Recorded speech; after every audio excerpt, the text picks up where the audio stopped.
BFM Bourse, vos placements, nos conseils sur BFM Business. La rentrée est donc lancée, chacun doit aussi réfléchir à ses bonnes résolutions pour la suite en matière patrimoniale. Il va nous guider, nous conseiller, Bertrand Tourmente, le fondateur d'Altos Patrimoine. Bonjour Bertrand. Bonjour. Et bienvenue sur le plateau. On peut peut-être mettre les auditeurs et téléspectateurs face aux grandes règles qui régissent l'investissement, doivent guider les bons investisseurs. Première règle, éviter les mantras, avoir l'esprit ouvert avant de placer son argent. Je pense qu'effectivement, c'est bien de prendre un peu de recul et d'identifier les grandes règles fondamentales. Si on doit en mettre une par-dessus toutes les autres, je pense que c'est l'ultra-diversification. On a identifié, il existe finalement 4 grandes classes d'actifs, en fait, qui sont toute la partie prudente pour saisir des opportunités. Il est important d'avoir du cash pour pouvoir saisir certaines opportunités. Ça a du sens également d'investir sur des actions cotées. On verra éventuellement lesquelles, etc. Mais avoir des actions cotées, il est primordial, ne serait-ce qu'un petit peu, d'en avoir systématiquement. Il y a tout ce qui est private equity, l'investissement non coté, qui offre une prime d'illiquidité et qui a tendance à payer plus dès lors qu'on est prêt à bloquer son argent. Et ensuite, il y a tout ce qui est immobilier, infrastructure au sens large. En fait. Maintenant, reste à définir quelles sont la répartition entre ces différentes classes d'actifs. On peut imaginer que sur une gestion équilibrée, pour faire les choses très basiquement, on peut arriver à faire un quart. Finalement, on a 4 quarts et on répartit entre tout ça. Si on veut prendre un peu plus de risques, on peut très bien se dire, je conserve 10% de cash pour saisir les opportunités et je répartis sur 30 et 30 sur actions, private equity et immobilier. Et au moins, on sait que quelles que soient les conditions de marché, les surprises Covid 2024, 26, 27 ou que sais-je, finalement, avec cette répartition, on sera quand même assez rassuré en fait de pouvoir affronter l'actualité incertaine quoi qu'il arrive. Ça signifie donc qu'il faut savoir diversifier ses placements. Le maître mot, c'est la diversification. Et donc, il faut forcément privilégier les fonds diversifiés ? Alors, qui dit fonds diversifiés dit, selon nous, un peu au tiède, en fait. C'est-à-dire que on aime bien déjà l'ultra-diversification à l'intérieur de chaque classe d'actifs. Donc, ne pas tout mettre sur une solution, un fonds, etc. Mais en plus de ça, prendre des produits extrêmement purs. Qui dit produit pur dit spécialiste, et qui dit spécialiste dit moins cher que si vous confiez finalement à un allocataire un peu qui n'a finalement aucune grande spécialité et qui va faire du moyen private equity, du moyen diversifié, ainsi de suite. Spécialiste de tout, spécialiste de rien du tout. C'est ce que l'on pense. C'est ce que l'on pense, en tout cas. Ouais. Bon, diversification, mais pas à n'importe quel prix. Savoir malgré tout trouver des acteurs purs de marché au milieu de cette diversification. On entend souvent parler d'une opposition entre gestion active, gestion passive, plutôt privilégier les ETF parce que c'est moins cher que les fonds actifs. Comment est-ce que ceux qui nous écoutent aujourd'hui doivent se positionner dans ce match entre gestion active et passive ?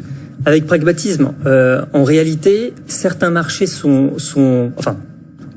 il existe certains marchés dont les gérants humains n'arrivent pas à faire mieux que les indices. Donc dans ce cas-là, on prend je pense que le meilleur exemple c'est le marché américain. Tout le monde essaye de battre le marché américain systématiquement et n'y arrive pas en fait. Donc sur la partie américaine, je parle sur une période de 5 ans. On arrive toujours à le battre sur 1, 2, 3, 4, 5 ans. Mais le gérant qui le bat sur 5 ans, les 5 ans suivants, il n'arrive plus à les battre statistiquement. Alors, il y a peut-être des rois qu'on n'a pas identifiés, mais c'est très difficile de trouver des gérants qui battent systématiquement le marché.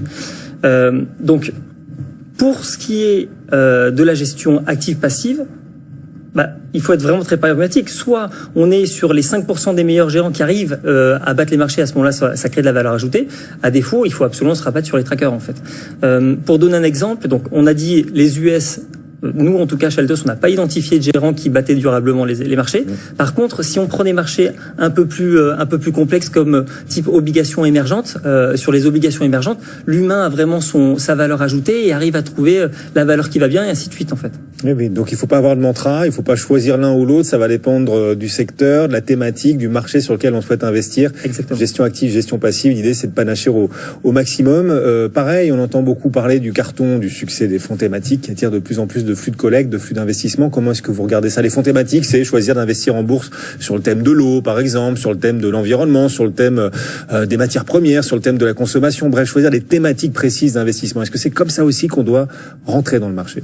Alors, ça peut avoir du sens, et ça en a forcément, dès lors que on n'est pas en surchauffe. C'est-à-dire qu'il faut toujours regarder les niveaux de valorisation pour pas payer trop cher. Maintenant, plutôt que de se focaliser sur les grandes thématiques, ça a du sens de se focaliser sur les thématiques. On en est profondément convaincu et on investit dessus. Maintenant, nous, on fonctionne plus par exclusion, par filtre, en fait. C'est-à-dire que on aime bien déjà enlever certains secteurs qui systématiquement nous surprennent à la baisse quand on a une mauvaise surprise. Je pense par exemple aux compagnies aériennes, à l'automobile, à tout ce qui est socialement irresponsable.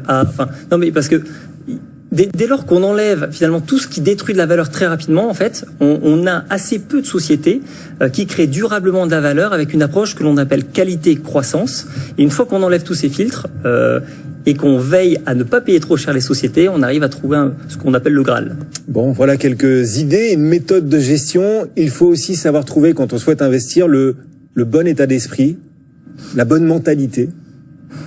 Alors, dès lors que vous avez finalement fait ces filtres, si vous êtes sur des thématiques de long terme, sur des secteurs de qualité avec des sociétés extraordinaires, il peut se passer quelque part un peu tout ce qu'on veut. On peut aborder toute situation avec grande sérénité et finalement, si on a une société extraordinaire dans un secteur en forte croissance qui baisse de 20, 30, 40%, c'est l'occasion en fait de la renforcer. Donc, c'est vraiment une question de bon sens. Quand on a fait ses choix, il faut s'y tenir et renforcer quand c'est pas cher. Et quand on est un peu en surchauffe, comme ça peut ressembler actuellement par exemple sur la tech, tout ce qui est tech c'est magnifique, on adore ça, on a des fleurons en plus donc souvent américains mais également en Europe. On a envie quand même quand ça s'écarte de la moyenne mobile, c'est peut-être un peu du bon sens que de prendre un peu ses bénéfices en attendant que ça revienne sur des valorisations un peu plus calmes. Donc en termes d'état d'esprit, il faut savoir être humble, rigoureux, vous mettez beaucoup ça en avant. Et ça doit surtout pas empêcher de rester opportuniste. On peut être humble et opportuniste à la fois, c'est possible. C'est ce que l'on pense, ouais. Avec du sang-froid. Avec du sang-froid. Une vision moyen-long terme aussi, hein. On rappelle l'investissement, plus l'investissement est risqué, plus il faut savoir le choisir sur une durée longue. C'est ça l'idée aussi. Ouais. Encore une fois, dès lors que vous êtes en paix avec les investissements, il peut se passer tout ce que l'on veut. On ouvre le capot de son portefeuille et on se dit mais qu'est-ce que j'ai en portefeuille ? Ah, c'est ce qu'il y a de plus beau. Et donc je peux soit renforcer, soit au contraire, identifier d'autres cibles en fait qui pourraient, grâce au niveau de liquidité que l'on a à côté, pouvoir saisir certaines opportunités. Voilà, être opportuniste. Et il y a ces mots de Warren Buffett qui vous plaisent, on peut les citer. Le gourou des marchés, le gourou des investisseurs. Qu'est-ce qu'il disait, Warren Buffett, sur la nécessité d'être à la fois humble et opportuniste? Alors, je vais la déformer, sa parole, mais parce qu'il a dit quelque chose de politiquement incorrect qui disait, lorsque tout se casse la figure et que tout le monde veut vendre, en fait, il est comme un obsédé dans un harem. Donc, ça c'est pas forcément. Mais c'est pas très ISR, ça. C'est pas du tout ISR. Après, il est, en gros, ça revient à dire que quand tout le monde finalement va acheter quelque chose, il a plutôt tendance à le vendre, et quand tout est au tapis, il a tendance à vouloir l'acheter en fait. Soyez craintifs quand les autres sont avides, soyez avides quand les autres sont craintifs. Exactement ça. Propose Warren Buffett, c'est Bertrand Tourmente qui nous accompagne aujourd'hui pour vous apporter des clés d'action sur les marchés, surtout pour l'ensemble de vos placements, quels qu'ils soient. Le fondateur d'Altos Patrimoine, vous viendrez tout à l'heure dans une grosse demi-heure répondre aux questions des auditeurs et téléspectateurs. Avec plaisir. À tout à l'heure. Envoyez-nous vos questions, n'hésitez pas sur notre site bfmbusiness.com.